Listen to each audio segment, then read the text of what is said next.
Hi friends, welcome to அம்மி சட்னி. இன்றைக்கி நம்ம குயிக்காக ஒரு ஸ்நாக்ஸ் சில்லி பிரெட் எப்படி செய்கிறதுன்னு பார்க்க போகிறோம். அதுக்கு முன்னாடி அம்மி சட்னி சேனலை இப்போ தான் ஃபஸ்ட் டைம் பார்க்குறீங்கன்னா சப்ஸ்கிரைப் பண்ணிவிடுங்க. அதுக்கு வீடியோவுக்கு கீழே இருக்கிற ரெட் கலர் சப்ஸ்கிரைப் பட்டனை கிளிக் பண்ணிவிட்டு கூடவே பெல் பட்டனையும் கிளிக் பண்ணிவிட்டு அதில் ஆல்ன்றதை செலக்ட் பண்ணிவிடுங்க. இப்போது சில்லி பிரெட்க்கு தேவையான காயெல்லாம் கட் பண்ணிக்கலாம். ஒரு வெங்காயம், ஒரு தக்காளி, 2 பச்சை மிளகாய், ஒரு துண்டு இஞ்சி, பூண்டு. இப்போது தக்காளியை அரைச்சி எடுத்து வச்சுக்கலாம். பிரெட் லோஃப்ஸ் 6 வச்சுருக்கேன், இதை நம்ம கட் பண்ணிக்கலாம். இப்போது ஒரு பெரிய வானல் எடுத்துகிட்டு அதில் 2 ஸ்பூன் அளவுக்கு எண்ணெய் சேர்த்துடலாம். எண்ணெய் சூடானதும் கடுகு பொரிஞ்சதுக்கப்புறமா உளுத்தம்பருப்பு பாதி அளவுக்கு செவந்ததுமே நம்ம எடுத்து வச்சுருக்கிற கடலைப்பருப்பு சேர்த்துடலாம். இப்போது 2 காஞ்ச மிளகாய்,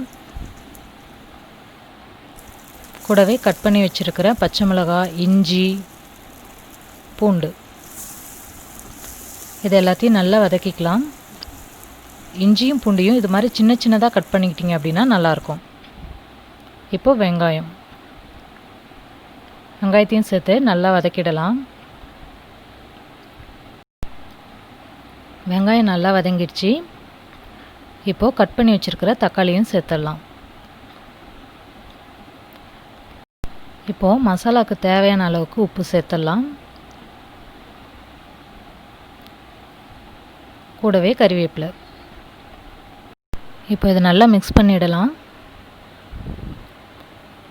இப்போது இதில் 1/2 ஸ்பூன் அளவுக்கு மஞ்சள் தூள், 1 ஸ்பூன் அளவுக்கு காஷ்மீரி மிளகாய் தூள் சேர்க்குறேன். இது ரொம்ப காரம் இருக்காது. நீங்கள் ரொம்ப காரமாக வேணும் அப்படின்னு நினச்சிங்கன்னா நார்மல் சில்லி பவுடரே சேர்த்துக்கலாம்.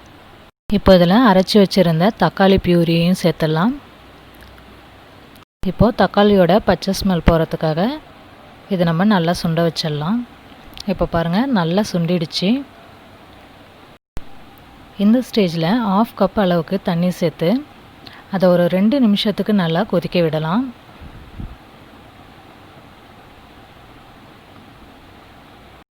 இப்போது தண்ணியும் ஓரளவு சுண்டிடுச்சு. இந்த ஸ்டேஜில் நம்ம கட் பண்ணி வச்சுருக்கிற ப்ரெட்டெல்லாம் சேர்த்துடலாம். கிரேவி ரொம்ப சுண்டி திக்காயிடுச்சு அப்படின்னா நம்ம ப்ரெட்டு போட்டு அதை மிக்ஸ் பண்ணும்போது அது கொஞ்சம் ட்ரையாக இருக்கும். ஸோ நம்ம இப்போவே போட்டு ப்ரெட்டெல்லாம் மிக்ஸ் பண்ணிட்டோம் அப்படின்னா நமக்கு சாஃப்டான ப்ரெட் மசாலா கிடைக்கும். இந்த சில்லி ப்ரெட் ஸ்வீட் ப்ரெட்டில் செஞ்சால் நல்லாயிருக்கும். சப்போஸ் உங்களுக்கு சால்ட் ப்ரெட் தான் கிடச்சிருக்கு அப்படின்னா கவலைப்பட வேணாம். இது மாதிரி நல்லா மிக்ஸ் பண்ணிவிட்டு இறக்கிறதுக்கு முன்னாடி ஒரு ஸ்பூன் அளவுக்கு சுகர் சேர்த்து மிக்ஸ் பண்ணி இறக்கிடலாம். இந்த சில்லி ப்ரெட் மார்னிங்க்கு பிரேக்ஃபாஸ்ட்டுக்கும் நல்லாயிருக்கும், அது மாதிரி ஈவினிங்க்கு ஸ்நாக்ஸ்க்கும் நல்லாயிருக்கும். இதில் கொஞ்சமாக கொத்தமல்லி தழை சேர்த்துட்டு ஸ்டவ் ஆஃப் பண்ணிடலாம். நான் இதில் ரோஸ்ட் பண்ண வேர்க்கடலை சேர்க்குறேன், இது ஆப்ஷனல் தான். இப்போ நமக்கு டேஸ்டான சில்லி பிரெட் ரெடி ஆயிடுச்சு. இதை சர்வ் பண்ணுறதுக்கு முன்னாடி 1/2 மூடி அளவுக்கு லெமன் ஜூஸை பிழிஞ்சு விட்டுடலாம். இப்போ நமக்கு டேஸ்டான சில்லி பிரெட் ரெடி ஆயிடுச்சு. இந்த சில்லி பிரெட் ரெசிபியை நீங்களும் வீட்டில் ட்ரை பண்ணி பார்த்துட்டு உங்களோட கமெண்ட்ஸ் எனக்கு அனுப்புங்க. மறக்காமல் வீடியோவுக்கு கீழே இருக்கிற லைக் பட்டனையும் ப்ரெஸ் பண்ணுங்கள். உங்கள் ஃப்ரெண்ட்ஸோட வீடியோவை ஷேர் பண்ணுங்கள். மறக்காமல் அம்மி சட்னி சேனலை சப்ஸ்கிரைப் பண்ணுங்கள். தேங்க்யூ.